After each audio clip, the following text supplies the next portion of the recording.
Today, July 28, uumpisaan ko na yung project recess ko wherein maglilibre tayo ng 3 to 5 students during recess. Hahanap ako randomly ng mga students na pag-recess yung sa tingin ko ay walang baon, di pa nakakain, nagugutom, ganon. At iaabot ko yung bibiling kong merienda. So dito na ako sa school canteen. Ate, magkano burger? Hello! Pwede mag-order ng 5? Order tayo ng 5. Sali kayo, bawal eh. Students, bawal eh. Pagalitan tayo ni DepEd. Mura lang pala yung burger, 20 pesos lang pala. Grabe, ingay dito sa kantino. Daming students sumisingit pa. Luto na ni ate.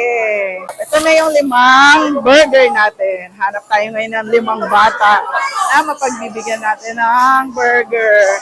Actually, itong project na to, pinaalam ko na to sa aming principal. At pumayag siya, sabi niya, ang ganda daw ng project ko. So, okay daw yan, goods. Huwag ko lang daw ipakita yung mga mukha ng mga bata. Kaya hindi nyo makikita yung mga mukha nila. Sino yung hindi pa nagre-recess?